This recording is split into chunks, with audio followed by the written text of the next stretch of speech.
ബഹുമാനപ്പെട്ട ഇടവുകാരി ഈ ജോലി സംബന്ധിച്ച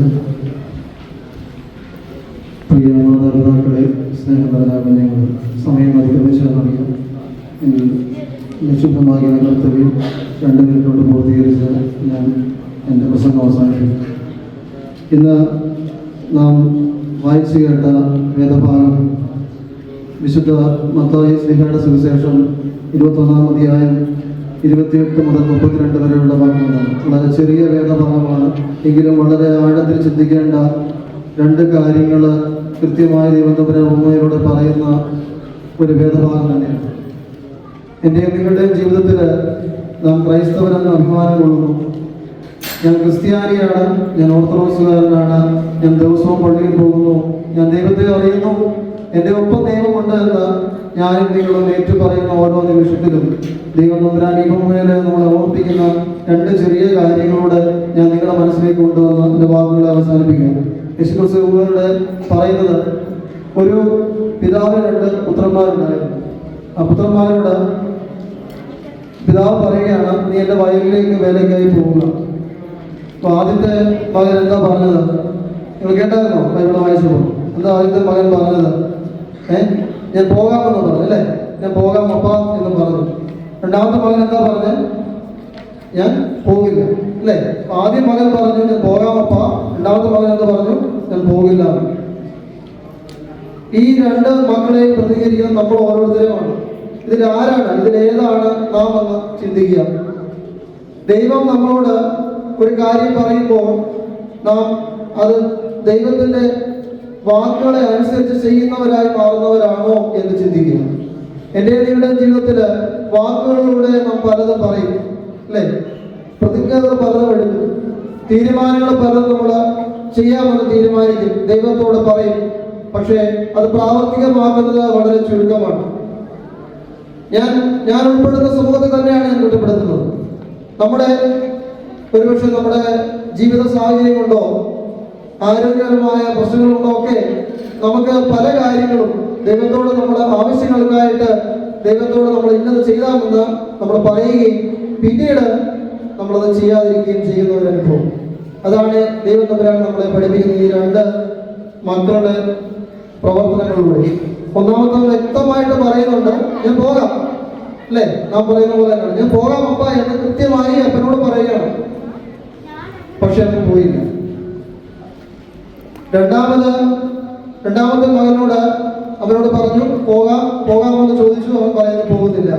പക്ഷേ ഇവിടെയാണ് ദൈവത്തിൻ്റെ നമ്മളെ ഓർമ്മിപ്പിക്കുന്ന 2ാമത്തെ കാര്യം. അവന് പിന്നീട് അനുദപിച്ചു. അപ്പോ ഞാൻ നിങ്ങളും ഓർത്തിരിക്കേണ്ട ഒരു കാര്യം, തെറ്റുകൾ സംഭവിക്കാം. ലോകത്തിലെ മനുഷ്യരായി നിൽക്കുന്ന നമുക്ക് ഏവർക്കും തെറ്റുകൾ സംഭവിക്കാം. പക്ഷേ ആ തെറ്റുകളിൽ നിന്ന് മാനസാന്തരം പ്രാപിക്കുക, പാപമോചനം കേൾക്കുക. എങ്ങനെയാണ് നമ്മൾ പാപമോചനം കേൾക്കുന്നത്? വിശുദ്ധ കുംഭസാരത്തിലൂടെ, അല്ലേ? വിശുദ്ധ കുംഭസാരത്തിലൂടെ കുർബാനയിലേക്ക് കടന്നു പോകണമെന്നാണ് ദൈവം തമ്പുരാൻ നമ്മളെ പഠിപ്പിക്കുന്നത്. എനിക്ക് നിങ്ങൾക്ക് തെറ്റ് സംഭവിക്കാം, പാപികളാണ്, ദോഷികളാണ് എന്ന് കരുതി ദൈവം എന്നെയും നിങ്ങളെയും തള്ളികളയുന്നില്ല. പാപികളുടെയും ദോഷികളുടെയും അടുത്തേക്കാണ് ദൈവം തമ്പുരാൻ ഇറങ്ങി വന്നത്. പാപികളെയും ദോഷികളെയും ദൈവരാജ്യത്തിന്റെ അവകാശികളാക്കുവാനാണ് ദൈവം തമ്പുരാൻ നമുക്ക് വേണ്ടി കാൽവരി ക്രൂശിൽ യാഗമാണ്. ആയതുകൊണ്ട് 2ാമത്തെ മകനെ പോലെ തെറ്റുകളെ തിരിച്ചറിഞ്ഞ് അതിൽ അനുദപിച്ച് ദൈവത്തോട് ചേർന്ന് ജീവിക്കുവാൻ ഞാനും നിങ്ങളും ശ്രമിക്കണം എന്ന് മാത്രം പറയുന്നു. അവസാനമായി ആ വേദഭാഗത്തിന് ഒരു കാര്യം കൂടെ ദൈവം തമ്പുരാൻ ഓർമ്മിപ്പിക്കുന്നുണ്ട്. ചുങ്കക്കാരും പാപികളുമായിരിക്കും നിങ്ങളെക്കാൾ മുമ്പ് ദൈവരാജ്യത്തിൽ കിടക്കുന്നു. ചുങ്കക്കാരും പാപികളും എന്ന് ഉദ്ദേശിക്കുന്നത് നമ്മളെ എവരെയാണ്. തെറ്റുകൾ ചെയ്യുന്നവരെ, തെറ്റ് ചെയ്ത് ദൈവരാജ്യത്തിൽ നിന്ന് മാറിപ്പോകുന്നവരെ, അല്ലെ ദൈവത്തിനോട് അനുസരണക്കേട് കാണിക്കുന്നവരെ, ആദ്യത്തെ മകനെ പോലെ അനുസരണക്കേട് കാണിച്ചവരെ പോലെ ഒക്കെ ഉള്ളവർ തന്നെ ആദ്യം ദൈവരാജ്യത്തിൽ പ്രവേശിക്കും എന്ന് തന്നെയാണ് പറഞ്ഞു വെക്കുന്നത്. അവിടെ അതിനൊരു മാനദണ്ഡം ഇവിടെ ഉണ്ട്. കാരണം അവർ ന്യായപ്രമാണം അനുസരിച്ചു, അല്ലേ?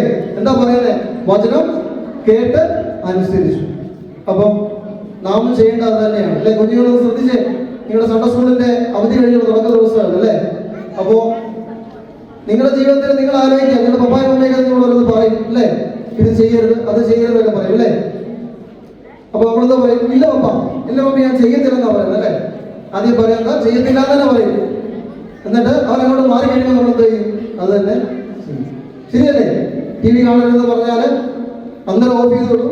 പപ്പായ മമ്മയെ മാറി കഴിയുമ്പോൾ നമ്മൾ ഓൺ ചെയ്ത് കാണും. ഗെയിം കളിക്കരുതെന്ന് പറഞ്ഞാൽ ചെയ്യും. ഇതൊന്നും ചെയ്യരുത്, തെറ്റാണെന്നല്ല പറയുന്നത്. അവര് നമ്മളെ ഉപദേശിക്കുന്നത്, നമ്മളോട് പറയുന്നത് എന്റെയും നിങ്ങളുടെയും ജീവിതത്തിലെ നല്ല വഴികൾക്ക് വേണ്ടിയാണ്, ദൈവരാജ്യത്തിലേക്ക് കടക്കുവാനുള്ള വഴികൾക്ക് വേണ്ടിയാണ് നമ്മൾ ഉപദേശിക്കുന്നത്. സോ നമ്മുടെ മാതാപിതാക്കളെ അനുസരിക്കുക, അധ്യാപകരെ അനുസരിച്ച് നമുക്ക് മുമ്പോട്ട് പോകാം. എന്റെ നിങ്ങളുടെ ജീവിതത്തിൽ അനുതാപം ഉണ്ടാകട്ടെ എന്ന് മാത്രം പറഞ്ഞുകൊണ്ട് ഞാൻ എൻ്റെ കർത്തവ്യത്തിൽ നിന്നും വിരമിക്കുകയാണ്. എനിക്ക് അവസരം നൽകിയ ബഹുമാനപ്പെട്ട വികാരി അച്ഛനോടും സൺഡേ സ്കൂളിന്റെ ഭാരവാഹികളോടും എന്നെ കേട്ടിരുന്ന നിങ്ങളേവരോടുള്ള നന്ദി സ്നേഹം അറിയിച്ചുകൊണ്ട് നിർത്തുന്നു. ദൈവം നമ്മെ അവരെ അനുഗ്രഹിക്കട്ടെ.